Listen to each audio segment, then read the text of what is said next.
ഈ ഭൂമിയിൽ ഇപ്പോൾ ജീവിച്ചിരിക്കുന്ന ഒരാൾക്കും കാണാൻ പറ്റാത്തൊരു സിനിമ ഉണ്ടെന്ന് പറഞ്ഞാൽ നിങ്ങൾ വിശ്വസിക്കുമോ?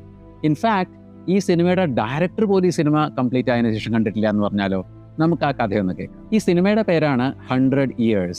2015 ഷൂട്ടിംഗ് കംപ്ലീറ്റ് ആയ ഈ സിനിമ കൃത്യം 100 വർഷത്തിന് ശേഷം 2115 മാത്രമാണ് റിലീസാവുക. അതുകൊണ്ടാണ് ഞാൻ പറഞ്ഞത് നമുക്ക് ആർക്കും ഈ സിനിമ കാണാൻ പറ്റില്ല.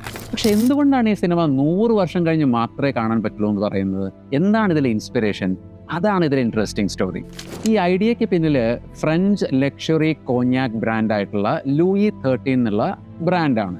അപ്പോൾ ഈ ലൂയി 13 എന്ന് പറയുന്ന ലക്ഷറി ബ്രാൻഡിൻ്റെ മദ്യം 100 വർഷത്തോളം എടുത്ത് ഏജ് ചെയ്തിട്ടാണ് അവർ സെല് ചെയ്യുന്നത്. അതായത് ഓരോ ബോട്ടിലും ആക്കിയതിന് ശേഷം 100 വർഷം അവരെടുത്തു വെച്ച് ഏജ് ചെയ്തിട്ടാണ് ഈ പർട്ടിക്കുലർ മദ്യം അവർ സെല്ല് ചെയ്യുന്നത്. അപ്പോൾ ഈ ഐഡിയ റിഫ്ലക്റ്റ് ചെയ്യാൻ വേണ്ടിയിട്ടാണ് അവർ 100 Years എന്ന് പറയുന്ന ഒരു മൂവി ഉണ്ടാക്കിയത്.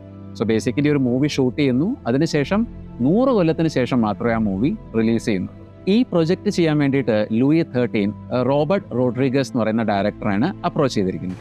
ഇനി എന്തുകൊണ്ടാണ് ഇത് ആർക്കും കാണാൻ സാധിക്കില്ല എന്ന് പറയുന്നത്? ഈ സിനിമ ഷൂട്ടിംഗ് കഴിഞ്ഞതിന് ശേഷം ഈ ലൂയി 13 എന്ന് പറയുന്ന ബ്രാൻഡിൻ്റെ ഫ്രാൻസിലുള്ള ഹെഡ് ക്വാർട്ടേഴ്സിൽ ഒരു ടൈം ക്യാപ്സ്യൂളിലാണ് സൂക്ഷിച്ചിരിക്കുന്നത്. അതായത് ആർക്കും ഇത് ഓപ്പൺ ചെയ്യാൻ പറ്റില്ല.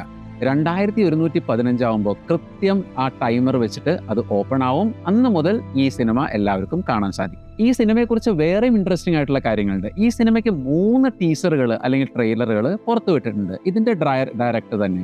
ആ 3 ട്രെയിലറുകളും ഈ 2115 ലോകം എങ്ങനെ ഇരിക്കും എന്നുള്ള ഒരു ഫ്യൂച്ചറിസ്റ്റിക് ആയിട്ടുള്ള ട്രെയിലറുകളാണ്. എന്നാൽ ഈ 3 ട്രെയിലറുകളിലും കാണിക്കുന്ന കാര്യങ്ങളല്ല സിനിമയുടെ ആക്ച്വൽ പ്ലോട്ട്.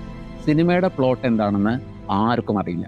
ഇതുകൂടാതെ 2115 നടക്കാൻ പോകുന്ന ഈ സിനിമയുടെ പ്രീമിയറിന് 1000 ടിക്കറ്റുകൾ ഓൾറെഡി വിറ്റ് കഴിഞ്ഞു. വിൽക്കല്ല, 1000 ടിക്കറ്റുകൾ ലോകമെമ്പാടുമുള്ള സെലിബ്രിറ്റീസ്, ആർട്ടിസ്റ്റ്, ഇങ്ങനെയുള്ളവർക്കൊക്കെ ഈ ബ്രാൻഡ് ഓൾറെഡി സപ്ലൈ ചെയ്ത് കഴിഞ്ഞു. ഇതൊരു സ്പെഷ്യൽ മെറ്റൽ ടിക്കറ്റാണ്. കാരണം it has to stand the test of time. 100 വർഷം എടുക്കൂല ഇത് കഴിയാൻ. ഒന്ന് ആലോചിച്ച് നോക്കൂ, 2115 നിങ്ങൾ ഈ സിനിമ മെറ്റൽ ടിക്കറ്റ് വെച്ച് കാണുകയാണെങ്കിൽ നിങ്ങളുടെ അച്ഛനോ അച്ഛൻ്റെ അച്ഛനോ ആയിട്ട് പാസ് ഓൺ ചെയ്തു വന്ന ഒരു ലെജൻഡ് അതൊരു സ്പെഷ്യൽ ക്രൗഡിൻ്റെ കൂടെ ഈ സിനിമ അറ്റൻഡ് ചെയ്യാന്ന് പറയുമ്പോൾ അതിലുള്ളൊരു എക്സൈറ്റ്മെന്റ് നിങ്ങളൊന്ന് ആലോചിച്ച് നോക്കൂ. So that's the secret behind the movie that no one alive will ever get to see. Thank U.